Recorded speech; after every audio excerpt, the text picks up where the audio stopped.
Get ready for action. Muhammad Ali, a legend who transcended boxing, left an indelible mark on every fight. Even the fiercest champions succumbed to his skill and charisma. Can you tell me the defining moments that crowned him the greatest? Keep watching to relive the 5 most epic fights that immortalized Ali in the pantheon of boxing heroes. Cassius Clay vs. Sonny Liston, February 5, 1964. 1. Still using his birth name Cassius Clay and only 22 years old, Ali faced ex-convict Sonny Liston, the most feared fighter of the era and who held the titles of champion of the WBA World Boxing Association and the New York Athletic Commission, as well as the newly founded WBC World Boxing Council. Liston had everything going for him, but the brash Cassius Clay was already showing signs of the personality that would distinguish him for the rest of his career. He talked out of turn and taunted Liston incessantly, even writing him a poem that was read by his sparring partner. Few expected him to win and considered him a braggart, which helped to generate great expectation. In addition, he assured that for that fight he would float like a butterfly and sting like a bee, a phrase attributed to one of his assistants and that would be repeated throughout his sporting career.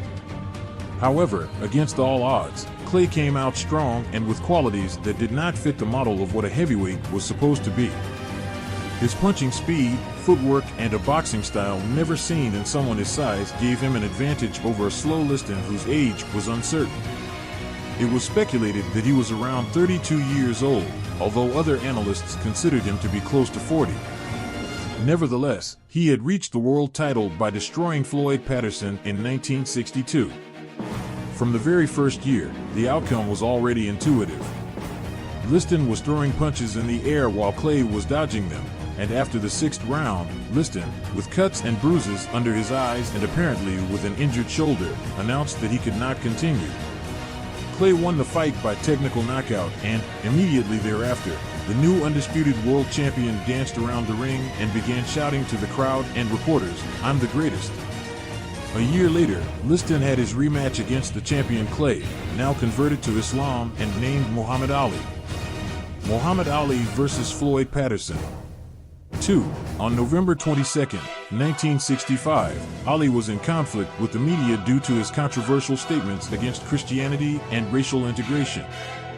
For his part, Patterson, who was a Christian, insisted on calling him by his former name, Cassius Clay, and proclaimed that he would return the world title to the United States. The statements infuriated Ali, who called Patterson Uncle Tom, a pejorative term used by American blacks to refer to blacks who were too helpful to whites or simply unvindictive. The fight ended in victory for Ali by technical knockout in the 10th round.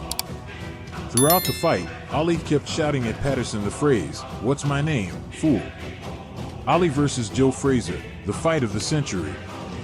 3. On March 8, 1971, Ali and Joe Frazier starred in 3 bouts considered by some to be quintessential boxing. For their first clash in March 1971, both boxers came undefeated to claim the throne of one of the heavyweights. Ali had been stripped of his title in 1967 for refusing to go to the Vietnam War, spending 3.5 years under arrest and without a license to box. Frazier, on the other hand, had taken advantage of Ali's absence to emerge as champion. He was also undefeated. These antecedents made this bout held at Madison Square Garden arouse an unusual expectation. 50 countries bought the broadcast, and celebrities such as Frank Sinatra and Woody Allen did not want to miss it. The public was divided between those who were with Ali, who symbolized the legitimate rage of the black race and the challenge to power, and those who were with smoking Joe Frazier, the champion adopted by the most conservative white supremacists or the silent majority in favor of President Richard Nixon's Vietnam War. Ali dominated the first 3 rounds, but then command went to Frazier, and the fight was close until the 11th round. Early in the 15th round, Joe landed a punch that sent Ali to the canvas. Ali, with a swollen jaw, quickly got up and stayed on his feet amidst a barrage of punches, but the cards were in Frazier's favor, and this would be Muhammad Ali's first professional defeat. Ali vs. George Foreman. 4. The Roar in the Jungle. This was a mythical fight that inspired movies and documentaries, where the 2 greatest fighters in history met for the heavyweight crown. On one side, a seemingly outlawed 32-year-old Ali, who was 7 years down in the betting. On the other, a young George Foreman, 25 years old, feared for his punch and pure physical presence, considered until then invincible since he was undefeated in 40 fights and had been beating Joe Frazier and Ken Norton in fights that combined lasted only 4 rounds. Ali had trained in the African country in a special way to assimilate the punishment he knew George Foreman was going to give him. The locals welcomed him with open arms, considering him a fighter for the rights of the black race. He nurtured that affection by going out to train in the streets of the capital and getting close to the people, while Foreman remained secluded in his hotel gym. During the fight, Foreman always kept the initiative by punching energetically in the sweltering heat. The crowd was against him, as they supported Ali by shouting with effervescence, "Ali Bomay," or "Ali Modelo," in Lingala, the language of the country. Ali withstood the punch fest and threw fewer but more accurate punches. At the end of the 8th round came the moment Ali had been waiting for. After exhausting Foreman, he connected a final action, a left hook and an accurate right that exploded in the face of the powerful George. The champion kissed the canvas with a fabulous knockout and could not get up before the referee's count. Ali masterfully became heavyweight champion of the world again. Muhammad Ali versus Joe Frazier. 5. This fight is considered by Time magazine as the best in boxing history. It was the extraordinary culmination of the Ali-Frazier trilogy, a rivalry without comparison.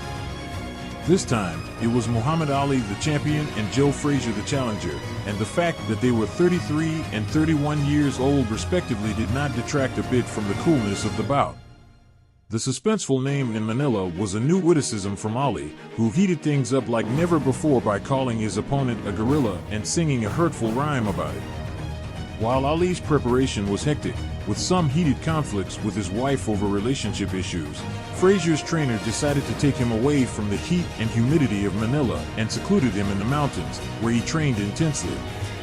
The sweltering Philippine heat made conditions the closest thing to hell. This time, Ali came out fast and aggressive, verbally provoking as he usually did an opponent who was easy to get on his nerves. But Frazier countered and brought out all his artillery. Ali got into his game, landing terrible punches that would have knocked anyone down, and the duel became a gritty contest. Strategies were forgotten in the corner, with 2 exhausted men whose only obsession was to beat the other at any cost. Frazier dominated the middle rounds, but began to tire in the 10th and Ali began to turn nimbly. In the 11th round, Ali connected with a series of quick combinations that left Frazier with his eyes swollen shut from swollen eyelids. Still, he held on until he landed a brutal barrage in the 14th and penultimate round. It was at that moment when Frazier's trainer, seeing the state his pupil was in, did not let him out of the ring. In the final round, Frazier was completely blind and asked his trainer to let him out. However, the trainer replied, "No one will forget what you did today." Sometime later, Frazier would recognize that this fight left him almost on the verge of death and commented that he retired a second before he did, since he could not fight anymore.